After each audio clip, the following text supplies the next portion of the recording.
আজকে পুকুর পাড়ে হাঁটতে বের হয়েছিলাম, হঠাৎ করে দেখি এখানে অনেকগুলা পাখির ডিম পাখি বাসা বেঁধে রেখেছে। আর এগুলা হচ্ছে কোয়েল পাখির ডিম, এগুলা কিন্তু খাওয়া যায়। এগুলা কিন্তু আমি আমার মেয়ের জন্য ভাজি করতেছি, ও কিন্তু খুবই খুশি কোয়েল পাখির ডিম পেয়ে। তো অনেকেই কিন্তু নাক ছিটকাবেন, পাখির ডিম খাওয়া যায় নাকি। কোয়েল পাখির ডিম কিন্তু বাজারেও বিক্রি হয়, সবাই খায়। তো এই যে দেখতে পাচ্ছেন আমি পুকুর পাড়ে চলে আসলাম হাঁটতে হাঁটতে। তো এখানে দেখতেছি অনেকগুলা পাখির ডিম। এখন আমি এগুলোকে একটা একটা করে আমার ঝুড়িতে নিয়ে নিব। আমিও একটা ঝুড়ি বানিয়ে নিয়ে আসলাম ঘর থেকে, এখানে তুলে নিব। এখন আমার সুন্দর একটা কন্টেন্ট তৈরি হবে। তো এত সুন্দর লাগছে এই দৃশ্যটা দেখতে, আর পুকুর পাড়ে কি সুন্দর রোদ পড়তেছে। তো আমি এখন এগুলাকে নিয়ে চলে যাব আমার রান্নাঘরে। এই যে দেখেন এক ঝুড়ি ভর্তি ডিম। তো চলে আসলাম আমার ঝুড়ি ভর্তি ডিম নিয়ে। যেমন আমার মিনি কিচেন তেমন ডিমগুলোও মিনি সাইজের, অনেক সুন্দর লাগছে দেখতে।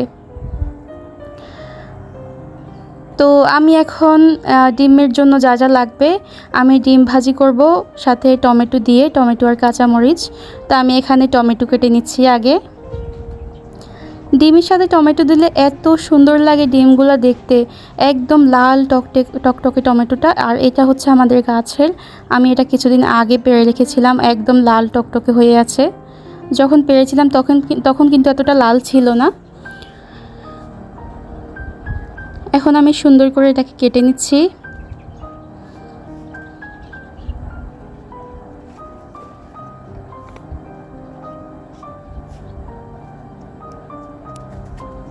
তারপরে আমি কাঁচামরিচটা কেটে নিব।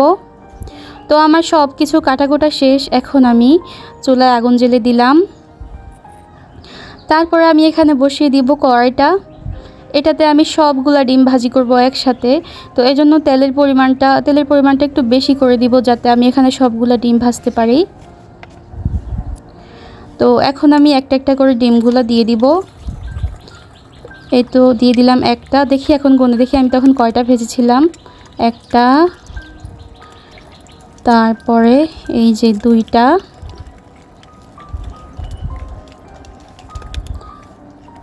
তারপরে নিলাম এখানে তিনটা। আমি অনেকগুলা ডিম ভেজেছিলাম এখানে। তারপর কয়টা, চারটা হবে, চারটা। এই যে চারটা। এটার ভিতরে মনে হয় 2 কুসুম হয়েছিল। এই তো 5টা।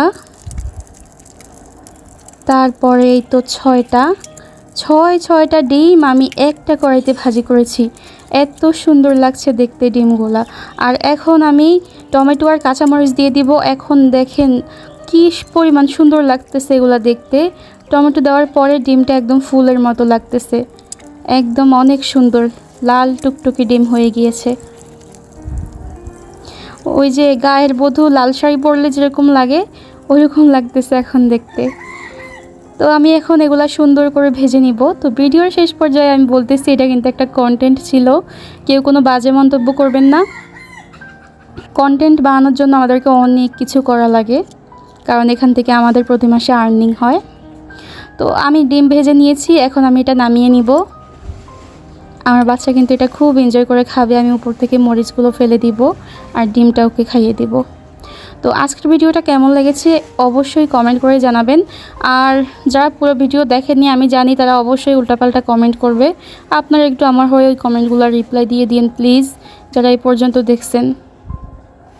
আজকের ভিডিও এই পর্যন্তই। তারপরে একটু দেখাই এটার ফাইনাল লুকটা কেমন লাগছে। আমার কাছে তো এত ভালো লাগছে দেখতে, একদম লাল টুকটুকে ডিম। আমি বারবার শুধু ক্যামেরার সামনে এনে দেখছিলাম এটা কীরকম লাগছে দেখতে।